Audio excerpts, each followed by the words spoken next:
आज के इस वीडियो में हम लोग क्लास 10 मैथ का चैप्टर नंबर 1 का 1.1 करेंगे एक्सरसाइज। यहाँ पर लिखा है एक्सरसाइज 1.1। सबसे पहला क्वेश्चन है यूक्लिड विभाजन एल्गोरिथम का प्रयोग करके एचसीएफ ज्ञात कीजिए। इसमें 3 सवाल हमारे पास दिया गया है, 135 और 225 का एचसीएफ निकालना है। इसका यूज करके यूक्लिड के विभाजन एल्गोरिथम का यूज करके, ठीक है, प्रयोग करके 196 और 38,220 का, और तीसरा नंबर 867 और 255 का एचसीएफ निकालना। एचसीएफ निकालने के लिए इसका रूल पता होना चाहिए। यूक्लिड विभाजन एल्गोरिथम कहता क्या है? वो कहता है कि कोई भी नंबर हो तो वो बराबर होगा, कोई नंबर को हम ए मान लेते हैं, वो बराबर होगा किसी दूसरे नंबर के, और उसको एक और नंबर गुना कर दे तो वो दोनों को गुना कर दो और उसमें कोई तीसरा नंबर जोड़ दो। तो ये दोनों को गुना करने पर अगर ये नंबर जोड़ दिया जाए तो ये नंबर के बराबर हो जाएगा। ठीक है, ये यूक्लिड विभाजन एल्गोरिथम का तरीका है। ठीक, तो इसको हम दूसरे तरीके से भी समझ सकते हैं, भाग के द्वारा। भाग बनाएंगे तो जैसे कि हम एक भाग एग्जाम्पल के लिए देते हैं कि हमारे पास है ये 17 है, ठीक है, और इसको भाग दे देते हैं, हम मान लेते हैं कि 3 से भाग दे देते हैं। कितना से भाग देते हैं? 3 से भाग देते हैं। तो 3 के पहाड़ में तो 17 नहीं आएगा, 17 से कम आएगा। कितना आएगा? 15 आएगा। कितनी बार में? 5 बार में। तो 3 पंचे 15, 17 में से 15 जाएगा तो कितना बचेगा? 2 बचेगा। तो अब यहाँ पर a बराबर बी क्यू प्लस आर को हम समझेंगे। क्या समझेंगे? कि a जो कोई नंबर जो a माना था वो क्या हो जाएगा? जो बीच में ये वाला नंबर, मतलब 17 जो है वो हमारा a की जगह पर, जैसे हमारे पास फॉर्मूला ना a बराबर बी क्यू प्लस आर, ये फॉर्मूला है। तो a को हम मतलब क्या बोलेंगे? 17 को हम a बोल देंगे। 17 बराबर b जो हो जाएगा वो भाजक हो जाएगा, मतलब ये 3 जो है ये b हो जाएगा। क्या हो जाएगा? b हो जाएगा 3। तो b की जगह पर हम कितना रख देंगे? 3। और b और q के बीच में क्या है? गुना है, तो 3 गुने q की जगह पर ये हो जाएगा, इधर वाला ये q की जगह पर हो जाएगा, मतलब कि 5 हो जाएगा। ठीक है, और प्लस है तो प्लस r कौन होगा? तो r जो होगा वो 2 होगा। r क्या हो जाएगा? 2। तो अब देखो यहाँ पर क्या हो जाएगा? 17 तो अपनी जगह पर रहेगा, और 5 को 3 से गुना करेंगे तो 5 तिया 15 प्लस 2 हो जाएगा। तो ये इस रूल को फॉलो करता है, a बराबर बी क्यू प्लस आर। यही है यूक्लिड के विभाजन एल्गोरिथम का तरीका। ठीक है, इसी तरीके से हम इसको सवाल को सॉल्व करने वाले, एचसीएफ निकालने वाले भाग विधि से। एचसीएफ कुछ और नहीं है, मतलब भाग है, भाग आता है मतलब एचसीएफ आता है। ठीक है, इसको और आगे सॉल्व करेंगे तो क्या हो जाएगा? 17 इधर है, बराबर किधर है?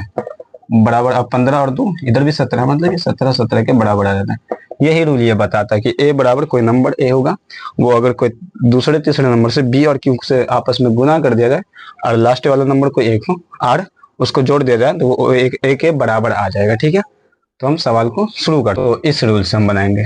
तो हम यहाँ पर क्या करेंगे? हल करेंगे पहला का। पहला के लिए अगर हम हल करेंगे तो सबसे पहले हम मान लेंगे, मान लिया कि a बराबर हम मान लेंगे, जो ये दोनों में जो बड़ा नंबर हम उसको a मान लेंगे। ठीक है, जो दोनों में बड़ा नंबर है उसको हम a मान लेंगे। हम बराबर बोल रहे हैं कि जो बड़ा नंबर है उसको हम a मान लेंगे। तो बड़ा नंबर 225 है, तो 225 हमारा a हो जाएगा, और छोटा नंबर जो होगा उसको हम क्या मानेंगे? b मानेंगे। तो छोटा नंबर को हम b मान लिए। तो a 225 और b 135। लेकिन हमें क्या लगाना? हमें तो लगाना यूक्लिड के विभाजन एल्गोरिथम, ये लगाना। तो यूक्लिड के विभाजन एल्गोरिथम से तो मैं लिख देता हूं,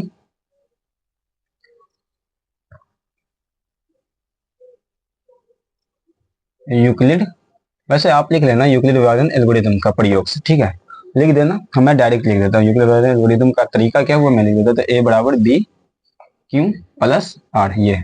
तो a किसको माना? 225। तो a की जगह पर हम यहाँ पर लिख देंगे 225, बराबर है तो बराबर। b किसको माना है? तो b 135 को माना है। मैं यहाँ पर लिख देता हूँ 135 गुने q कितना है? q तो हमें पता ही नहीं है। तो अब हम यहाँ पर क्या करेंगे? q को निकालने के लिए हम यहाँ पर जो बड़ा है, बड़ा कौन सा नंबर है? 225 है, तो 225 को हम यहाँ पर लिख देंगे। ठीक है, और इसको भाग दे देंगे b से। तो b कितना? छोटा वाला 135 से। 135 का पहाड़ा कितनी बार करेंगे जो 225 आ जाएगा? अगर 100 से अगर ज्यादा गुना करेंगे तो 100 दो तीन 200 और 35 दूनी 70, मतलब 270 आ जाएगा अगर 2 बार पढ़ते थे। और यहाँ पर 225 से है, 100 ये 270 से तो कम है ना, मतलब हम 135 का पहाड़ हम एक ही बार पढ़ सकते हैं। तो 135 इकाई 135, 5 में से 5 जाएगा तो 0 बचेगा, और ये 22 में से 13 जाएगा, कितना जाएगा, 22 में से अगर 13 जाता है तो 90 बचता है, क्या बचता है 90। तो अब यहाँ पर ध्यान देंगे कि हमारे पास ये वाला ए था तो ए का वैल्यू लिख दिया, बी था तो बी का भी वैल्यू लिख दिया, क्यों ये वाला था ना इससे पहले समझाया था, तो क्यों 1 है तो क्यों की जगह पर हम कितना लिखेंगे 1, और ये लास्ट वाला कौन, हाँ आर बचेगा, क्या बचेगा आर प्लस 90, ठीक है। अब यहाँ पर हम एक चीज जानेंगे कि चूंकि यहाँ पर हम लिख देंगे चूंकि आर का वैल्यू 0 जो है वो नहीं है, आर का वैल्यू 0 नहीं है, इसलिए हम इस प्रोसेस को दोबारा अपनाएंगे। इस प्रोसेस को कहा करेंगे अपनाएंगे, हमें तब तक ये यूक्लिड डिवीजन एल्गोरिथम का प्रयोग करते रहना है जब तक आर का वैल्यू 0 के बराबर ना आ जाए। तो अब क्या करेंगे कि दोबारा से हम मानेंगे, दोबारा से अब ए किसको मानेंगे, अब ए बड़ा वाला को, अब ए किसको मानेंगे, अब इसको ए मान लो, किसको ए मान लो, जो बी की जगह पर रखा था ना उसको अब ए माना जाएगा, ठीक है। तो ए बराबर अब हो जाएगा 135, क्योंकि इसका तो काम हो चुका है यहाँ तक। तो अब ए बराबर 135, और बी किसको मानेंगे, बी बराबर आर को, आर को अब बी मान लो, तो आर का वैल्यू कितना था 90 था, अब उसको बी मान लो, बी बराबर 90, ठीक है। तो फिर से वही फॉर्म वही यूज करेंगे, फिर दोबारा दोबारा यूक्लिड डिवीजन एल्गोरिथम का प्रयोग करेंगे। तो यूक्लिड डिवीजन एल्गोरिथम क्या बोलता है, ए बराबर बी क्यू प्लस आर, तो ए का वैल्यू कितना माने अभी जो माने तो 135 है, तो 135 बराबर बी कितना माने 90 माने, और गुने क्यों, क्यों की वैल्यू फिर हमें पता नहीं है, तो फिर दोबारा करेंगे, क्या करेंगे हम दोबारा, यहाँ पर लिख देते हैं, तो ए 135 माने तो 135 को यहाँ पर लिख दिया, और बी किसको माने 90 को, तो मतलब 90 से भाग देंगे 135 में, ठीक है। तो 90 दिन 180 हो जाएगा, तो हम 2 बार ना पढ़ के एक के बार पढ़ेंगे, 90 एका ही 90, बच जाएगा कितना हमारे पास 45 बच जाएगा, ठीक है। तो ये बी का, ये ए का वैल्यू और ये बी का वैल्यू हो गया, ए का वैल्यू 135 आ गया, बी का वैल्यू 90 आ गया, 90 से भाग दिए। अब क्यों जो इधर वाला वही ना, तो क्यों की जगह पर हम 1 लिख देंगे, प्लस आर की जगह पर, बिल्कुल सही 45 आ जाएगा आर की जगह पर, हो गया। क्योंकि अब फिर यहाँ पर हम एक चीज और देख रहे हैं, क्योंकि यहाँ पर भी आर का जो वैल्यू है वो 0 के बराबर नहीं है, यहाँ पर भी आर का वैल्यू जो है वो 0 के बराबर नहीं है, तो इसलिए हमें ये प्रोसेस दोबारा अपनाना पड़ेगा, ये प्रोसेस क्या करना पड़ेगा हमें दोबारा अपनाना पड़ेगा। तो यहाँ पर हम लिख देते हैं, ठीक है, यहाँ पर इसलिए ए बराबर बी क्यू प्लस आर वाला प्रोसेस दोबारा अपनाना पड़ेगा। तो यहाँ पर हम मान लेंगे, इसलिए अब ए किसको मानेंगे, तो यहाँ पर जो बी था उसको ए मान लेंगे, जैसे जैसा कि मैं पिछले बता चुका हूँ। तो अब यहाँ पर का बी को ए मानेंगे तो ए बराबर 90, और बी किसको मानेंगे, तो बी आर को मानेंगे, तो आर का वैल्यू कितना था 45, तो अब यहाँ पर का बी 45 हो जाएगा। तो अब वैल्यू रख दे, ए की जगह पर हम रख देंगे 90, बराबर बी की जगह पर हम कितना रख देंगे, कितना माने 45 माने, तो 45 रख देंगे, ठीक है, और गुने क्यू की जगह पर। अब यहाँ पर हमें क्यों पता नहीं है, तो अब क्यों निकालने के लिए वापस 45 तो बी है, तो ए को 90 नंबर मतलब ए तो बीच में रहेगा, 45 दूनी 90, यहाँ पर 0 0, मतलब क्यों हमारा कितना आ गया 2 आ गया, प्लस आर का वैल्यू कितना आ गया 0 आ गया, ठीक है। चूंकि आर बराबर 0, अब यहाँ पर आर बराबर 0 हो गया, तो इसलिए लिख देंगे एच सी एफ ऑफ कितना कितना 135 और 225 बराबर जो लास्ट वाला भाजक आ जाएगा, लास्ट में जब आर का वैल्यू जब 0 आ जाए तो वहां पर देखना कि बी का मान कौन है, तो बी का मान कौन था 45 था, तो जो बी का मान सबसे लास्ट में आए वही हमारा एस का आंसर हो जाता है, ठीक है। तो ये हमारा एस का आंसर 45 हो जाएगा। तो ये हमारा पहला नंबर सवाल सॉल्व हुआ, कौन सा नंबर सवाल सॉल्व हुआ, पहला नंबर 135 और 225 का आंसर है, मतलब एस कौन सा रूल से बनाए हम, यूक्लिड के विभाजन एल्गोरिथम है। यूक्लिड का विभाजन एल्गोरिथम कौन सा है, ये बराबर बी क्यू प्लस आर है, ठीक है। हम बढ़ते अपने दूसरा नंबर सवाल पर, ठीक। दूसरा नंबर सवाल हमारे पास दिया गया 196 और 38,225।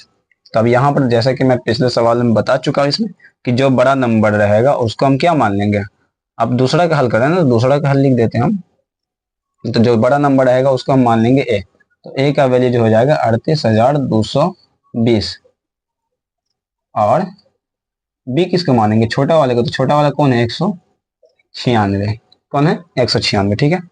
अब वही काम करेंगे यूक्लिड डिवीजन एल्गोरिथम से या यूक्लिड डिवीजन एल्गोरिथम के प्रयोग से। खुद लिख लेना, ठीक है, मैं डायरेक्ट लिख देता हूँ यूक्लिड डिवीजन एल्गोरिथम के प्रयोग से। तो यूक्लिड डिवीजन एल्गोरिथम का क्या है, ए बराबर बी क्यू प्लस आर, ये वाला फॉर्मूला है, इसको याद रख लेना। तो बड़ा वाला कौन है 38,220 बराबर बी कितना 196 गुने क्यों कितना हमें पता नहीं है। तो 38,220 को हम क्या करेंगे, 38,220 को हम भाग देंगे 196 से, ठीक है।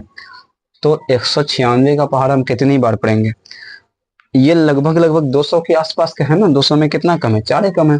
अगर 200 को हम 200 गुना कर देते तो 400, और ये तो 400 से कुछ ज्यादा ही कम है मुझे लग रहा है। तो 382 लगभग 18 कम है मेरे हिसाब से। तो ये अगर 2 बार पढ़ेंगे तो ज्यादा हो जाएगा। तो एक ही बार पढ़ना है, कितनी बार पढ़ना है, एक बार। 196 इकाई 196 हो जाएगा। अब यहाँ से इसको घटाएंगे, भाग दे रहे हैं कुछ, ये भाग यही एचसीएफ कुछ भी है।